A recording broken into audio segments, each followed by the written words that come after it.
कशाने आम्ही एका गुन्हेगाराने गेलो. आम्हाला बाहेर ठेवून मी आज जाऊन बघून येतो म्हणून गेलेले श्रीकृष्ण महाराज बाहेर आलेच नाही. आम्ही 8 दिवस गुहे बाहेर पारा करीत नाही, पण काही उपयोग झाला नाही.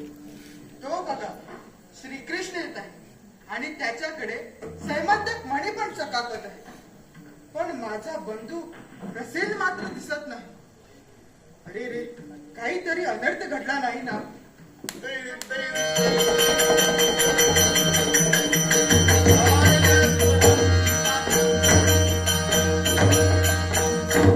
सत्राजिता, हा जे सैमंतक मणी. कृष्णा, मणी आणलास, पण माझा प्रिय बंधू रसेल कुठे आहे? सत्राजिता, फार मोठा अनर्थ घडला.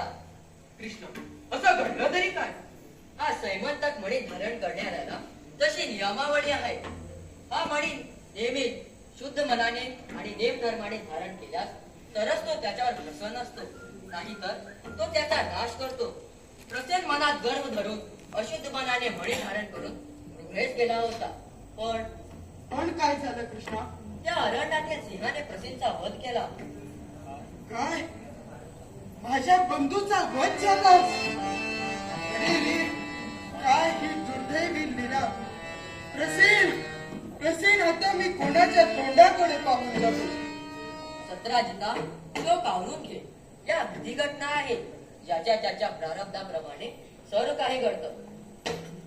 कृष्णा, मग पुढे घडलं तरी काय? त्या सिंहाने प्रसेनचा वध करून मणी घेऊन अरण्यात फिरू लागला.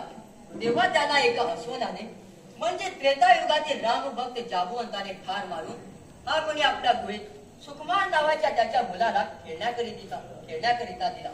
पण या मण्यासाठी माझ्या आणि जाबुवंताची 21 दिवस लढाई झाली. शेवटी त्याने आपला अपराध मान्य करून हा मणी मला दिला. माफ कर कृष्णा, मी तुला विचार न करता चोर म्हणून ठरविला. खरं म्हणजे तू एक अवतारी पुरुष आहेस, देवादी देव आहेस. या द्वारकेतील प्रजेला तू अनेक संकटातून मुक्त केले आहे. चोरीचा आळ तुझ्यावर विनापणे आला. नाही सत्राजिता, त्याला पण एक शाप आहे. शाप? आणि तुला? होय दादा, हा शाप मला त्या श्री विघ्नहर्ता गजाननाचा शाप आहे.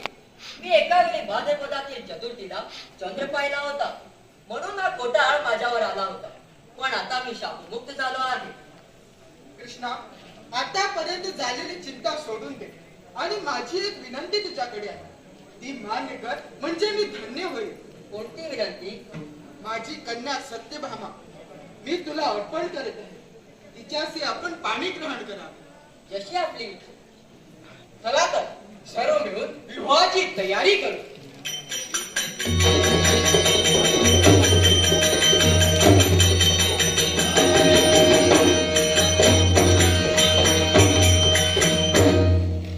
सत्राजिता, काय हा तुझा उन्मत्तपणा? मी सत्यभामेची मागणी घातली असता तो मला नकार दिलास. आता मी तुझा सूड अवश्य घेईन. घोर अपमान हा मजसी झाला, घोर अपमान हा मजसी झाला. कधी नवी घेईन सूड याचा, कधी नवी घेईन सूड याचा. घोर अपमान हा मजसी झाला, घोर अपमान हा मजसी झाला. धनधान्य कोण हा?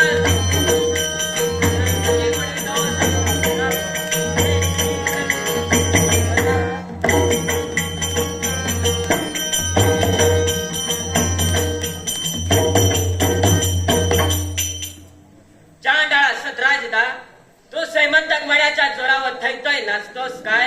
या तुझ्या धमकीला मी योग्य प्रायश्चित देईन. मित्र अक्रूरा, कुंतुवर्मा, चला उठा, आता जाऊन सत्राजिताला ठार मारूया. शतधन्या, कृष्णाची लीला तुला माहित नाही. जोपर्यंत कृष्ण सत्राजिताच्या पाठीशी आहे तोपर्यंत सत्राजिताला मुळीच तक्का नाही. बरं, येतो मी.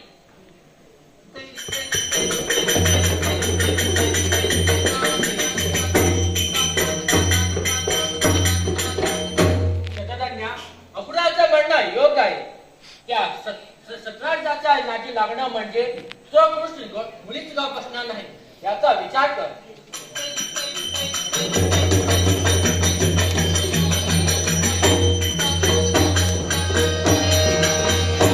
विचार विचार म्हणजे आता एकच विचार. सत्राजिता, आता तुझी आयुष्यरेषा संपली.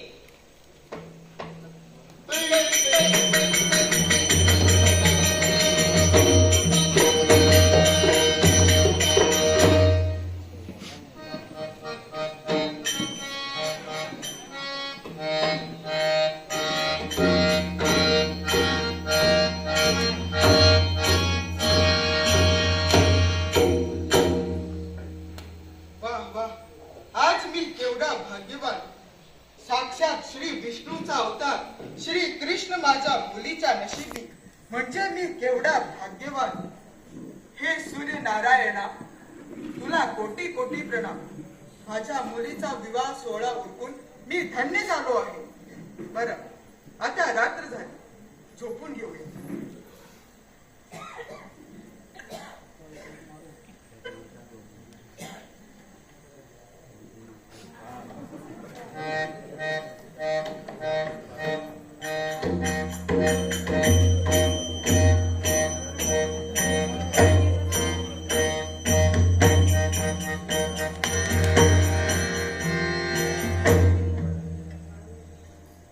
वा वा, आता मला हीच संधी योग्य आहे. अहंकारी सत्राजिता, माझा अपमान केलास ना, घे आता त्याचे प्रायश्चित.